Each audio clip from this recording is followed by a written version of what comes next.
ولد والمدبر والمقاتل فاسد ومعناهما.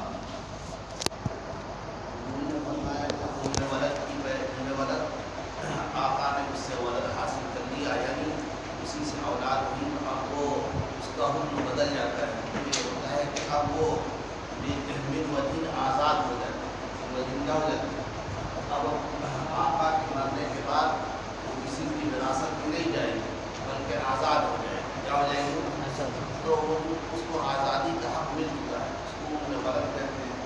مدبر غلام ہو چاہے بانی ہو، اس کو آقا کہہ دیتا ہے میرے مرنے کے بعد تم آزاد. اس تدبیر کی دو قسمیں ہو سکتی ہیں. ایک مدبر مطلق ہوتا ہے، ایک مدبر مقید ہوتا ہے. کیا ہوتا ہے؟ مدبر مطلق تو وہی ہے کہ تم میرے مرنے کے بعد آزاد.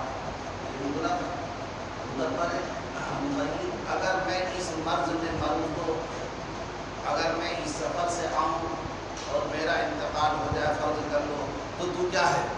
اور اگر نہ ہوا تو اس کو مقید کیا کہتے ہیں؟ اس کو یعنی کہ اس طرح تقید کر دینا. بہرحال اس کی دو قسم. مکاتب معلوم ہی ہے کہ مکاتب اس کو غلام کو کہتے ہیں کہ آقا سے وہ بدلی کتابت کا معاملہ کریں. بدلی کتابت یعنی آقا کہتا ہے کہ بھائی اتنا تم پیسہ دے دو کما کر کے، تم آزاد ہو جاؤ. اس بات کو قبول کر لیتا ہے. تو وہ بھی وجین آزاد کے درجے میں ہے. جس دن وہ پورا ادا کر دے گا جو اس نے بدلے کتابت رکھا ہے، جس دن وہ پورا ادا کر دے گا وہ آزاد ہو جائے گا. تو نے کہا تھا تم 1000 درہم کما کے دے دے، آزاد ہو جائے گا. اب وہ جس دن 1000 درہم کما کے دے دے گا تو کیا ہو جائے گا؟ تو اس کا بھی معاملہ آزادی کے قریب ہے. من وجین آزاد ہو. من وجین کیا ہو؟ اب یہ 3 طرح کے غلام و بانی ہیں. مثلاً تو ان کو اگر کوئی آدمی بے کرتا ہے، ان میں ولد کی بے کرتا ہے یا مدبر کی کرتا ہے. ابھی آپ کو مدبر ہے، وہ بیچنا چاہتے ہیں، آپ نے بدلے کی طاقت کر رکھا، اس کو بیچنا چاہتے ہیں، کیا یہ بے درست ہے؟ تو فرمایا کہ بے فاسد ہے. حضور نے فاسد کہا، لیکن شارع علی ہدایہ صاحب ہدایہ نے بتایا کہ فاسد کا معنی باطل. فاسد کا معنی کیا ہے؟ کیونکہ قدوری نے تو سب کچھ فاسد ہی کہا تھا. کیا کہا تھا؟ حالانکہ اس کی تفصیلات تھی جس کو انہوں نے بیان کیا ہے کہ بھائی فاسد اور باطل میں بڑا فرق ہے. باطل میں اس بے کا وجود ہی نہیں ہوتا، اور اگر مشتری قبضہ کر لے تو قبضہ ہی نہیں ہوتا. اور فاسد میں وجود ہوتا ہے. فاسد میں کیا ہوتا ہے؟ اور قبضہ اگر کر لیتا ہے مشتری اس کی رضامندی سے تو قبضہ صحیح ہوتا ہے. اگر جو واجب الاستمداد ہوتا ہے، واجب یعنی لوٹانا واجب ہوتا ہے، لیکن قبضہ کیا ہو جاتا ہے؟ کرنے سے قبضہ اس پر ہو جائے گا. یہ دونوں فرق ہے. تو اس لیے ہدایت نے اس کی وضاحت کر دی. فرمایا کہ فاسد معنی باطل ہے. کسی کو یہ شبہ نہ ہو کہ اگر اس کی بے ہو جائے اور وہ قبضہ کر لے گا تو مالک بن جائے گا. نہیں، اس سرے سے کیا ہے؟ مالک ہی نہیں بنے گا. سرے سے مالک ہی. لأن استحقاق العتق، فرمایا کہ ان کی بے کیوں باطل ہے؟ ان میں ولد ہے، مکاتب ہے، مدبر ہے. ان کی بے کرنا ہے، ان کو بیچنا کیوں صحیح نہیں ہے؟ ان کا بیچنا کیوں باطل ہے؟ فرمایا اس وجہ سے کہ لأن استحقاق العتق قد ثبت لأم الولد. دیکھیے پہلی بات ام ولد کو سمجھو. ام ولد کی ام ولد کو آزادی کا استحقاق اس کے ولد کی وجہ سے ثابت ہو گیا ہے کی وجہ سے.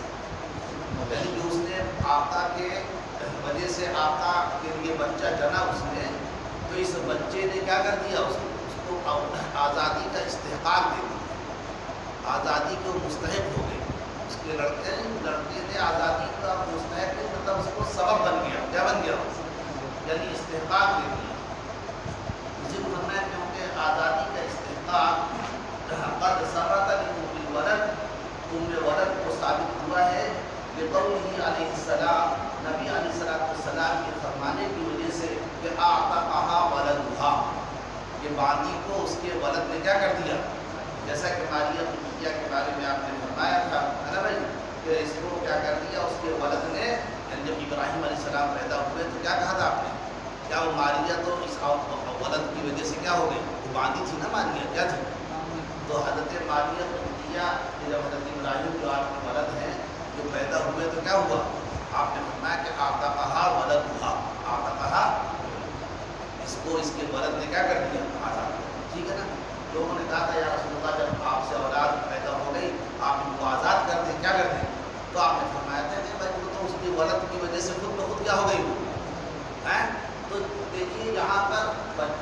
ولادت ہو جانا آقا سے، کس سے ہو جانا؟ جو مالک ہو باقی کا، اسی سے بچے کی ولادت ہو جائے تو اب وہ باقی کیا ہو جاتی ہے، یعنی آزادی کے مستحق ہو جاتی ہے، استحقاق اسے حاصل ہو جاتا ہے۔ اب اگر استحقاق حاصل ہو گیا، اب اگر آپ اس کو بیچنے کو صحیح کہیں، اس باقی کے لیے آزادی کا استحقاق پیدا ہو گیا، کیا ہو گیا؟ اب اگر آپ اس کے بیچنے کی بات کریں، کہیں کی بات کریں، تو پھر یہ جو حق ان کو ملا ہوا تھا، تو کیا یہ حق ان کا باطل نہ ہو جائے گا؟ ان کا حق کیا ہو جائے گا؟ تو اس حق کے بطلان سے بچانے کے لیے، تاکہ ان کا حق باطل نہ ہونے پائے، اس لیے فرمایا کہ بھائی تم ولد کی بیع حاصل ہے، یعنی باطل، یعنی کیا ہے؟ تو فرمایا کہ کیونکہ استحقاق العلم، اس کے یعنی ولد کے آزادی کا استحقاق اس کے ولد کی وجہ سے ثابت ہوا، نبی علیہ السلام کے فرمانے کی وجہ سے اس کے لڑکے نے اسے آزادی کا مستحق بنا دیا، یعنی آزاد کر دیا کا مطلب آزادی کا استحقاق ہے۔ وسبق الحریت انعقد، اب آئیے مدبر میں، کس میں آئیے؟ تو مدبر میں ہوتا کیا ہے؟ مدبر میں آقا کہتا ہے میرے مرنے کے بعد تم آزاد، تو کہتے ہیں کہ اب اس کی دو باتیں ہو سکتی ہیں۔ آپ اگر کہیں گے کہ بھائی اس نے جو آزاد، اس کو آزادی ملنا ہے نا، تو آزادی کب ملنا ہے؟ آپ کہیں گے کہ مرنے کے بعد ثابت ہوگا، یعنی سبب حریت کب پائی جائے گی؟ مرنے کے بعد، تو مرنے کے بعد تو آدمی اہل ہی نہیں ہوتا، تو سبب حریت کہاں سے پائی جائے گی؟ سبب حریت، یا آپ کہیں گے کہ سرے سے ہے ہی نہیں اس کو، تو بھائی ایک آدمی ایک بات کہتا ہے آپ بالغ اور آپ اس کو لغو قرار دیتے ہیں، یہ بھی صحیح نہیں ہے، دو باتیں ہو۔ تو تیسری بات تو آپ کو ماننی پڑے گی کہ جب اس نے کہا کہ تم میرے مرنے کے بعد آزاد ہے، تو یہ آزادی کا سبب فی الحال ہے، ایسا ہی جو کہ مرنے کے بعد ثابت نہیں ہو سکتا، کیونکہ اہلیت ہی نہیں ہوگی، آقا کو مر جائے گا تو کون آزاد کرے گا؟ تو آزادی کا جو سبب ہے فی الحال ہے، آپ کہیں سرے سے ہے ہی نہیں تو بھی غلط ہے، اور آپ کہیں مرنے کے بعد تو بھی غلط ہے، تو تیسری بات کیا صحیح ہے؟ فی الحال، تو گویا کہ آزاد تو بعد میں ہونا ہے، لیکن سبب کب پایا جا رہا ہے؟ جب سبب فی الحال پایا جا رہا ہے، اور گویا کہ من وجہ آزادی ہے۔ من وجہ کیا ہے؟ اب اگر آپ اس کے بیچنے کی بات کریں تو اس کا حق کیا ہو جائے گا؟ ظاہر۔ اسی طریقے سے فرمایا کہ سبب الحریہ، اور آزادی کا جو سبب ہے انعقد فی حق المدبر فی الحال، مدبر کے حق میں فی الحال کیا ہوا؟ منعقد ہو گیا، کیوں؟ لبطلان الاہلیت بعد الموت، کہ اگر آپ کہیں کہ نہیں مرنے کے بعد ہوگا، کیونکہ مرنے کے بعد کی بات نہیں ہو سکتی، کب نہیں ہے؟ تو سبب بھی مرنے کے بعد پایا جائے گا، تو کہتے ہیں مرنے کے بعد تو اہلیت ہی ختم ہو جائے گی، اس کی کیا ہو جائے گی؟ لبطلان الاہلیت بعد الموت، کیونکہ آقا کی اہلیت باطل ہو جائے گی مرنے کے بعد، پہلی بات تو پتہ چلا فی الحال سبب پایا گیا، فی الحال کیا پایا گیا؟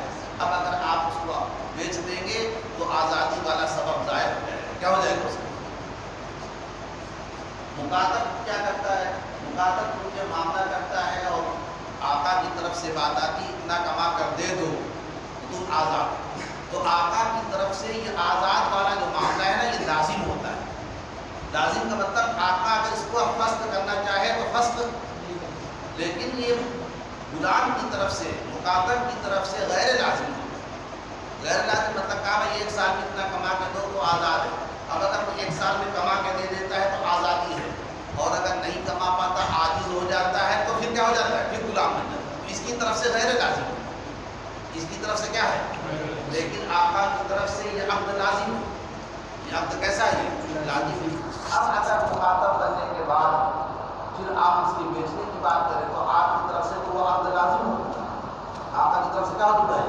تو آپ اگر بیچنے کو درست کہیں گے تو اس کا یہ حق کیا ہو جائے گا؟ ضائع۔ آگے فرمایا کہ اور مکاتب استحق یدن علی نفسہ، کہ مکاتب جو ہے بالفعل اپنی ذات کا مستحق ہوا ہے، کیا ہوا ہے؟ وہ اپنے نفس پر بالفعل وہ مستحق ہے، جو لازم ہے مولا کے حق میں، اس کے حق میں، مولا کے حق میں بالکل لازم ہے۔ اور اب کہتے ہیں، دیکھو تینوں کے بارے میں بتا دیا گیا، اب کہتے ہیں وَلَوْ ثَبَتَ الْمِلْكُ بِالْبَيْعِ، اب اگر بیع درست مانی جائے اور بیع جب درست ہوگی تو مشتری مالک بنے گا، مثلا کیا بنے گا؟ تو کہتے ہیں کہ اگر کیا ہے ملکیت ثابت کر دیں آپ بیع کی وجہ سے، بیع کی وجہ سے مشتری کی ملکیت اگر آپ ثابت کریں گے تو لابد ذالک یقول، تو یہ سارے کے سارے جو حقوق ہیں سب کیا ہو جائیں گے؟ یہ سارے حقوق ان کے پاس، سارے حقوق کیا ہو جائیں گے؟ یعنی یہ جو استحقاق ہوا تھا باقی کو ولد کی وجہ سے، یا جو سبب حریت پایا گیا تھا، یا جو مخاطب اپنی ذات کے اعتبار سے کیا تھا وہ مستحق بنا تھا، یہ ساری باتیں کیا ہو جائیں گی؟ یہ سب باطل ہو جائیں گی۔ فلا یجوز، تو لہٰذا یہ جائز نہیں، کسی کے حق کو باطل کرنا جائز نہیں۔ بات سمجھ آئی نا؟ دلیل سمجھ آ گئی۔ اب یہ کہنا چاہتے ہیں کہ دیکھیے کہ مخاطب کے بارے میں تو آپ نے کہا ہے کہ یہ لازم ہے آقا کے حق میں اب اور غیر لازم اس کے حق، لیکن اگر مخاطب بنانے کے بعد بھی مخاطب کے بیچنے کی بات آئی اور مخاطب راضی ہے کہ چلو مجھے بیچ دو، کیا کہہ رہا ہے؟ یہاں تو غیر رضامندی کی بات ہے، مخاطب خود راضی ہے، آقا سے کہہ رہا ہے چلو بدلی کی دعوت والا معاملہ ہے لیکن آپ مجھے بیچ دو، تو اس میں کہتے ہیں دو روایت کیا ہے، ایک جواز کی اور ایک عدم جواز کی۔ فرمایا کہ وَلَوْ رَضِيَ الْمُخَاطَبُ بِالْبَيْعِ، اور اگر مخاطب بیع کے بارے میں راضی ہے، کیا کہہ رہا ہے؟ اگر چلو بیچ رہے ہو تو بیچ دو، کم سے کم دوسری کی ملکیت میں چلے جائیں گے، کیا ہو جائیں گے؟ تو ایسا وہ چاہتا ہے، اگر وہ راضی ہے فَفِيهِ روایتان، اس میں دو روایتیں، لیکن اب ہر جو روایت ہے جو مفتہ بھی روایت ہے مثلا وہ یہ ہے کہ الجواز، کیا یہ جواز والی روایت ہے، یہ اس وجہ سے فرمایا کہ یہ عدم جواز کیونکہ وہ خود اس پر راضی ہے، وہ خود کیا اس پر راضی ہے، تو یہاں جواز والی روایت پائی جاتی ہے۔ والمراد المدبر المطلق، اچھا تو یہاں بھی متن میں مدبر بتایا گیا، کیا بتایا گیا؟ تو مدبر سے مراد یہاں مدبر مطلق ہے، مقید نہیں ہے۔ مدبر مقید کو ہر حال میں بیچ سکتا ہے، مدبر مقید کو کیا کر سکتا ہے؟ یہاں جو بات آئی ہے کون سے مدبر کی، اور ہم نے دونوں بتایا مقید کیا ہے اور مطلق کیا ہے۔ اچھا مطلق کے بارے میں امام شافعی سے اختلاف ہے، مقید میں کسی کا اختلاف ہے، مقید سب کے یہاں بیچا جا سکتا ہے، سمجھ نہیں بات؟ مدبر مطلق ہم احناف کے یہاں بیچا نہیں جا سکتا، بیع باطل ہے۔ امام شافعی رحمہ کے یہاں مدبر مطلق کی بیع جائز ہے، سمجھ میں آیا؟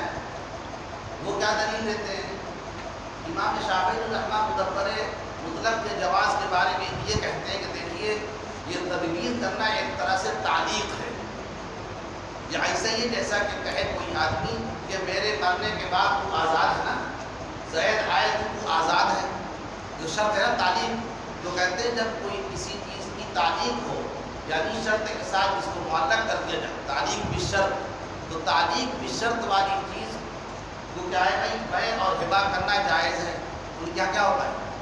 تعلیق بالشرط کی وجہ سے کیونکہ کیا ہے بھائی وہ معلق ہے، کسی کی ملکیت میں نہیں جاتا، وہ کیا نہیں جاتا، تو چونکہ وہ کسی کی ملکیت نہیں بنتا ہے تو ان کے یہاں شرط کے وقوع سے پہلے اس کی بیع کرنا، اس کو ہبہ کرنا، یہ سب کیا ہوتا ہے۔ لہذا یہاں پر بھی ابھی تعلیق ہے، بیچا تو نہیں ہے، مالک تو نہیں بنایا ہے، تو لہذا بیع بھی کر سکتا ہے اور کیا کر سکتا ہے۔ ہم سب کا جواب دیں گے کہ بھائی حدیث پاک میں جو بات آئی ہے تو وہ مدبر کی آئی ہے، کیا کی آئی ہے؟ مدبر مطلق کیسا آیا ہے؟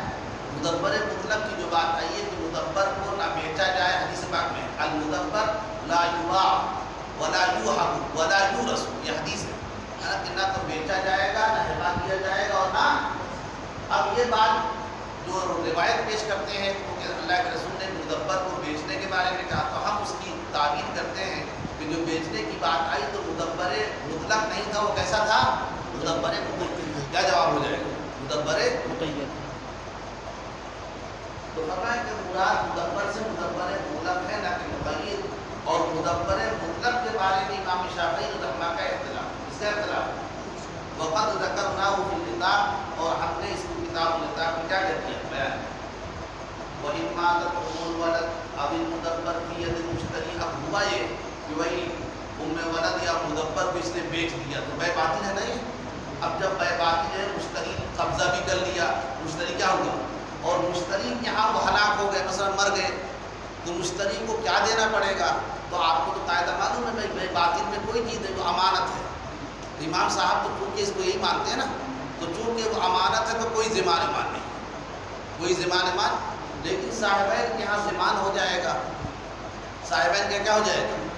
ضمان ہو جائے گا۔ کہتے ہیں کیوں؟ اس لیے کہ وہ جو قبضہ کیا ہے بجہت البیع، صاحبین کیا کہتے ہیں؟ اور جس چیز پر قبضہ بجہت البیع ہو یعنی بیع کے طریقے سے ہو اور پھر وہ مشتری کے یہاں ہلاک ہو جائے تو اس میں ضمان دینا پڑتا ہے۔ کیا دینا پڑتا ہے؟ اور امام صاحب کیا کیونکہ یہ بیع ہے ہی نہیں ہے، بس یہ ایسے ہی گویا کہ مالک کی رضامندی سے تم نے کیا کر لیا ہے، تو یہ امانت ہے اور امانت میں کوئی ضمان نہیں، دونوں پاس نہیں۔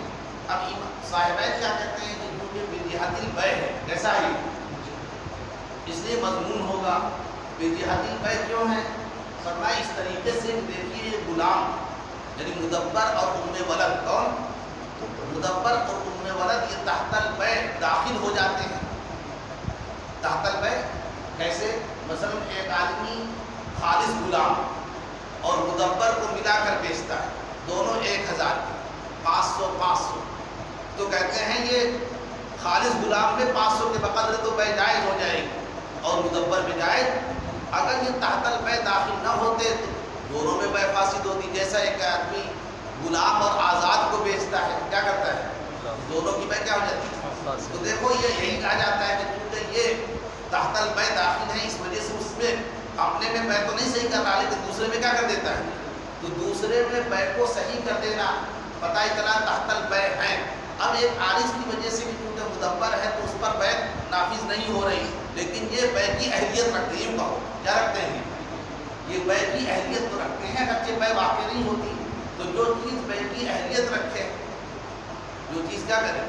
بیع کی اہلیت رکھے۔ اب اگر اس کو بیع کے طریقے سے کسی کو قبضہ دیا جائے تو مضمون ہوتا ہے۔ بات سمجھ گئے ان کی دلیل؟ امام صاحب اس کا یہ جواب دیں گے کہ چونکہ یہاں پر آپ کہتے ہیں کہ یہ دونوں کے دونوں کیا ہے؟ بیع کے تحت، تو یہ کہیں گے امام صاحب کہ جہت البیع داخل ہونے کے لیے اس کے اندر حقیقت بیع پایا جانا ہے۔ کیا پایا جانا ہے؟ اور مدبر اور ام ولد میں حقیقت بیع نہیں تو لہذا یہ بیع کے تحت داخل۔ جب بیع کے تحت داخل نہیں تو لہذا ان پر ضمان دیکھیے۔ فرمایا کہ اور اگر ام ولد اور مدبر مشتری کے قبضے میں مر جائے نہیں خریدنے کے بعد فلا ضمان علیہ، تو آپ اس پر یعنی مشتری پر کوئی ضمان نہ ہوگا امام صاحب کے نزدیک۔ وقالا صاحبین کہتے ہیں نہیں بھائی علیہ قیمتہما، کیا ہوگا اس پر؟ ان دونوں کو قیمت دینا پڑے گا۔ وہ روایت عنہ، اور قیمت دینے والی ایک روایت امام صاحب سے نہیں پائی جاتی لیکن مشہور روایت وہی ہے جو متن میں لہما صاحبین کی دلیل کیا ہے؟ انہ مقبول بجہت البیع، وہ کیا کہتے ہیں؟ بھائی تم جو قبضہ کر کے لائے ہو نا تو بیع کے طریقے سے خرید فروخت کر کے لائے ہو، کیسے لائے ہو؟ تو جہت بیع کے طور پر آیا ہوا ہے۔ فیکون مضمونا علیہ، تو لہٰذا یہ قیمت کے ساتھ مضمون ہوگا۔ کسائر الاموال، جیسا کہ دوسرے مال جہت بیع کے طور پہ لائے جائیں فاسد اگر کے ہو جائیں تو پھر کیا ہوتا ہے؟ اس میں دینا پڑتا ہے، یہاں پر بھی دینا پڑے گا۔ وہذا، اور یہ یعنی یہ دونوں کے دونوں مقبول بجہت البیع کیوں ہیں بتا رہے ہیں؟ لأن المدبر و ام الولد يدخلان تحت البیع، کیونکہ مدبر اور ام ولد یہ دونوں کیا ہوتے ہیں؟ بیع کے تحت داخل ہوتے ہیں۔ بیع کے تحت داخل ہونے کی ہم نے نظیر بتا دی، جیسا کہ حتیٰ یملک ما یضم الیہما، حتیٰ کہ اس چیز کا وہ مالک بن جاتا ہے جو ان دونوں کے ساتھ ملا کر بیچا جائے۔ مثلا ایک خالص غلام اور ایک مدبر کو بیچا تو اس کا مالک بن جاتا ہے، تو یہی تو علامت ہے کہ تحت البیع داخل ہے۔ تحت البیع کیونکہ اگر آپ آزاد کو بھی لاتے تو اس کا بھی مالک نہ بنتا اور اس کا بھی مالک نہ بنتا، حتیٰ کہ مالک بن جاتا ہے اس کا جو ان دونوں کے ساتھ ملایا جائے بیع میں۔ بخلاف المکاتب فی ید نفسہ، ہاں برخلاف مکاتب کے بارے میں وہ بھی نہیں کہتے، صاحبین بھی نہیں کہتے، کیونکہ مکاتب تو پھر یہی صاحبین کی دلیل پر کوئی اعتراض کرے کہ بھائی اگر یہ تحت البیع ہیں تو مکاتب بھی تو ہوتا ہے، کون ہوتا ہے؟ تو پھر مکاتب میں بھی کیا ہونا چاہیے؟ مضمون ہونا چاہیے۔ حالانکہ مکاتب کے بارے میں آپ مضمون ہونے کی بات تو اس کا جواب دے رہے صاحبین۔ فرمایا بخلاف مکاتب، برخلاف مکاتب کے جواب ہے صاحبین کی طرف سے، برخلاف مکاتب کے لأنہ فی ید نفسہ، کیونکہ وہ اپنے ذات کے اعتبار سے خود کا مالک ہے۔ جب خود کا مالک ہے تو کون بیچ پائے گا؟ میں مالک ہوں، مجھ کو کون بیچے گا؟ تو چونکہ مکاتب بننے کی وجہ سے خود کا کیا بن جاتا ہے، اس لیے اس کی بیع صحیح نہیں ہے۔ جب اس کی بیع صحیح نہیں ہے تحت البیع وہ داخل نہیں ہو سکتا ہے تو بھی مضمون بھی نہ ہوگا، پھر مضمون بھی ولا يتحقق في حقه القبض، تو لہٰذا اس کے حق میں قبضہ کرنا کیا ہے متحقق نہ ہوگا. یعنی اگر بیچ بھی دے مشتری قبضہ بھی کر لے تو اس کا قبضہ مانا نہ جائے گا کیونکہ وہ خود اپنا مالک ہے. کیا ہے وہ سمجھنا کی بات ہے بھائی. وہاں ضمان بالقبض، اور یہ جو ضمان آ رہا ہے نا صاحبین کہتے ہیں یہ قبضہ کی وجہ سے ہوتا ہے. کئی وجہ سے ہوتا ہے. یہاں تک تو صاحبین کی دلیلیں ہو گئی ہے نا بھائی، اور ان کی دلیل پر واقع ہونے والے اعتراض کا جواب بھی ہو گیا. کیا ہو گیا؟ اب آئیے امام صاحب یہاں کیونکہ کیا ہے یہ مضمون نہیں ہے، یہ بیع کے طریقے سے نہیں ہے تو مضمون نہیں. امام صاحب کی دلیل ہے کہ ان جہت البیع انما تلحق بحقیقتہ. وہ یہ کہتے ہیں کہ دیکھیے بھائی جہت بیع یہ لاحق ہوتی ہے حقیقت بیع سے. کیسے؟ جہاں حقیقت بیع ہوگی وہی تو جہت بیع ہے، اور غلام المدبر میں حقیقت میں بیع پائی نہیں ہے. فرمایا کہ جہت بیع یہ لاحق ہوگی یقیناً حقیقت بیع کے ساتھ فی محل، ایسے محل میں جو حقیقت بیع کو قبول کر سکے. حقیقت بیع کو کیا کر سکے؟ وہما، اور حال یہ ہے کہ دونوں یعنی ولد اور مدبر لا یقبلان حقیقت البیع، حقیقت بیع کو دونوں قبول نہیں کرتے. جب یہ قبول نہیں کرتے تو جہت بیع بھی نہیں. جب قبول نہیں کرتے تو خسارہ، بس یہ دونوں کے دونوں کل مکاتب کس کی طرح ہو گئے؟ اس طرح وہ حقیقت بیع کو قبول نہیں کرتا ایسے یہ بھی نہیں قبول کرتے. اچھا ولیس دخولہما فی البیع، اب یہ کہیں گے صاحبین نے کہا تھا نا بھائی یہی تو وجہ ہے کہ دیکھو اگر غیر کو ملا کر کے بیچا جائے تو یہ دوسرے کے لیے مالک بنا دیتے ہیں. کیا کر دیتے ہیں؟ تو ان دونوں گویا کہ بیع میں داخل ہیں. یہ کہا تھا نا صاحبین. اس کا جواب ولیس دخولہما فی البیع فی حق انفسہما، جواب ہی دیا جا رہا ہے کہ بھائی ان دونوں کا بیع میں داخل ہونا یہ اپنی ذات کے اعتبار سے نہیں ہے، اپنی ذات کے اعتبار سے. وَإِنَّمَا ذَلِكَ محض ہی اس وجہ سے ہے کہ لِيَثْبُتَ حُكْمُ الْبَيْعِ فِيمَا ضُمَّيْنِ، یہ صرف اس وجہ سے ہے تاکہ بیع کا حکم اس میں ثابت ہو جائے جو ان کے ساتھ ان کے بارے میں کچھ بھی نہیں ہے، ان کے بارے میں کچھ بھی نہیں ہے، بلکہ سارا کا سارا کس کے لیے ہو رہا ہے؟ جو محل بیع، جو کیا ہے؟ محل بیع. فصارا، پھر کہیں گے اچھا بھائی یہ اپنی ذات کے اعتبار سے نہیں ہے اور دوسرے کو صحیح کرنے کے لیے ہے تو ایسا کیا ہوتا ہے کیا؟ فرمایا ہاں ہوتا ہے، شریعت اس کی نظیریں پائی جاتی ہیں. شریعت میں کیا ہے؟ فصارا، بس ایسے ہی ہو گیا جیسا کہ مشتری کا مال، مثلا ایک آدمی اپنا غلام اور جس کو بیچ رہا ہے اس کا بھی غلام چھپا کے لے آیا ہوگا، دونوں کو بیچا 1000 میں، کتنے میں؟ 500 اس کے 500 اس کے. تو مشتری کا غلام تمہارا تو نہیں ہے نا، لیکن اب چونکہ وہ داخل کر دی ہو نا تو تمہارے غلام کی بیع کرنے کے لیے ہے، وہ صرف اپنی ذات کے اعتبار سے اس میں کوئی، کیونکہ غیر کی ملکیت میں کوئی بیع ہوتی ہے کیا؟ تو جس طرح یہاں کوئی بیع نہیں ہے لیکن اس کو صحیح کرنے کے لیے مانا گیا، اس کو صحیح کرنے کے لیے تو تمہارے والے میں تو 500 میں ہو جائے گا اور اس کا ایسے ہی لوٹانا پڑے گا، اس کا کیا کرنا پڑے گا؟ تو ایسے ہی یہاں پر بھی ہے کہ یہاں پر مدبر کو اگر آپ نے ملا دیا ہے تو محض وہ خالص غلام میں بیع کو صحیح کرنے کے لیے غیر نہیں ہے، اس کے اندر کوئی بیع یا جہت بیع نہیں پائی گئی. جب جہت بیع نہیں پائی گئی تو لہذا ان میں کیا ہے؟ ضمان بھی نہیں. تو فرمایا کیا اور ان دونوں کا داخل ہونا بیع میں یا اپنے حق کے اعتبار سے نہیں ہے، اور یقیناً یہ جو داخل ہونا ہوا ہے یہ اس وجہ سے تاکہ بیع کا حکم ثابت ہو جائے اس غلام میں جو ان دونوں کی طرف ملایا گیا ہے. فصارا، بس ایسے ہی ہوا کمال المشتری، جیسا کہ مشتری کا مال لگا دو ساتھ میں، کیا کر لو کہ لا يدخل فی حکم عبدہ، کہ یہ اس کے عبد کے حکم میں داخل نہیں ہوتا بھی انفرادی، اپنی ذات کے اعتبار سے تنہ تنہا. وانما یثبت حکم الدخول، لیکن کیا ہے؟ دخول کا حکم ثابت ہو جاتا ہے فیما ضمہ الیہ، اس کیا ہے مبی کہہ دو یا غلام کہہ دو، مبی کہہ دو تو سب کچھ اس مبی میں جو اس کی طرف کیا کیا گیا ہے؟ ملایا ہے. قضا ہذا، ایسے یہ بھی ہے قضا ہذا